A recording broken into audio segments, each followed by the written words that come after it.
बिन 3, 4 तथा -2, 5 से होकर जाने वाली रेखा का समीकरण ज्ञात कीजिए। यदि रेखा बिंदु PQ से होकर जाती है तो सिद्ध कीजिए कि P + 5Q = 23। यहाँ पर सर्वप्रथम सॉल्यूशन लिखिए।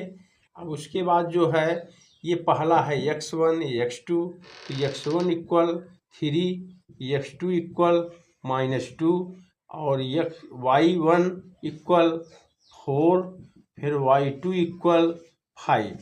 ये आपका x1 x2 y1 y2।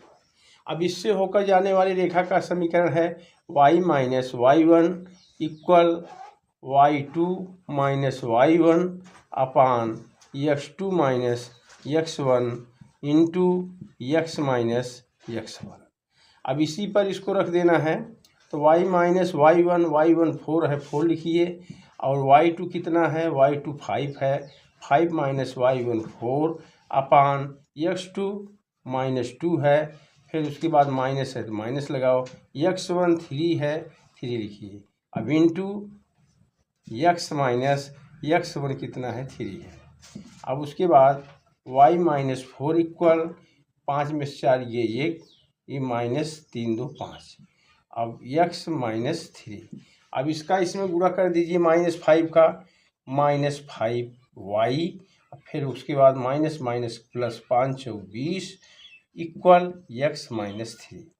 अब जो है उस तरफ कर दीजिए सबको, तो x माइनस यहाँ है, यहाँ प्लस लिखो, 5y, ये -3 है ही है, ये प्लस है तो यहाँ -20, ये इस तरफ का 0 हो गया। अब उसके बाद x + 5y - 23 = 0, तो x + 5y = 23। अब उसके बाद यदि रेखा P, Q से होकर जाती है तो x = P और y = Q इस समीकरण को संतुष्ट कर देगी, इस समीकरण को संतुष्ट करेगी। अब उसके बाद यह इस पर जो है x की जगह पर P लिखना है, प्लस है तो प्लस लगाओ, 5 है, y के स्थान पर Q लिखिए, = 23। ये आपका सिद्ध हो गया, ये सिद्ध हो गया इसके बराबर। इति सिद्धम लिखिए या इट्स प्रूव्ड लिखिए, इट्स प्रूव्ड।